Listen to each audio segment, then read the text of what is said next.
very thing we experience. It's what it means to enter into the kingdom of God and to see the kingdom of God. And it is what we experience when we allow God to have control. And once we let God have control, you don't know what freedoms and burdens are lifted. You feel the new life from within, a new seed that has been planted. And if anyone, no matter, if you're a man, woman, or child, once you've accepted Christ, you are a new creature, a new creation. The old is gone and the new will take new life. The gospel this morning has Jesus saying the kingdom of God is like. What would you say the kingdom of God is like? What would you say the kingdom of God is like? Jesus said this a lot when trying to get the attention of those who would try to listen to him, to try to get them to understand what it means to live in God's realm, what it's going to take to live in God's realm. He made statements to things we as humans sometimes cannot understand. He spoke of earthly things with a heavenly meaning. They're called parables. And he would take his disciples alone and explain what the parable meant so they could fully understand. We here in the United States, we like things big. We like big. We want our army to be the biggest. After all, are we not a superpower? So we want the biggest army. We want our economy back the way it was because the world used to value our dollar.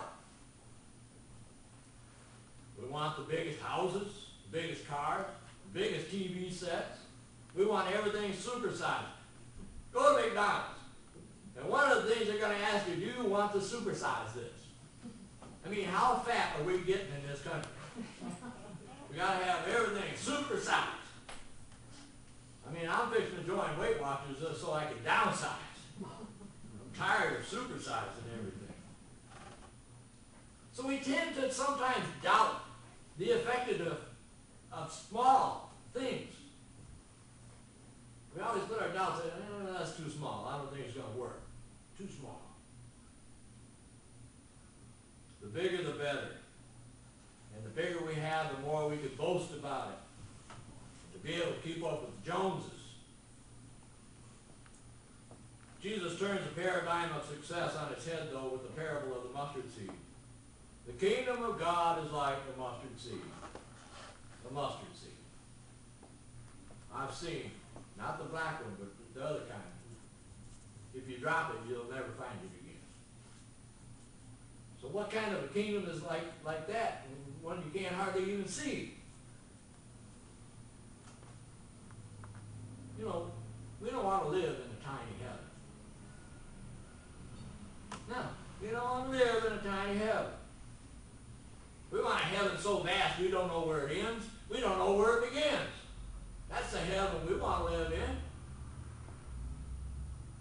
But that is where we as humans have limited thinking about the ideas of the kingdom of God. And the parable of the mustard seed is a great example of that.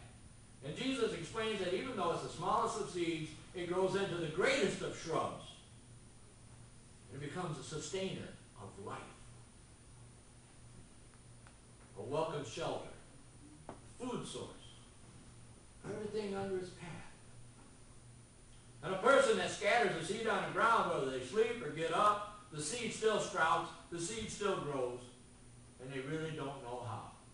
And if you guys really know how it grows, let me know. If you know the miracle workings of the seed, let me know. And just like the plant, you sit there and watch it, but we won't see the growth taking place. But we'll see sometimes that it's grown.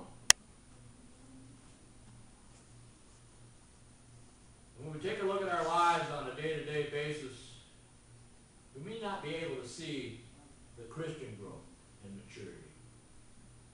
But if you've given your life to Christ, then the seed has been planted and growth will come. Not may come, growth will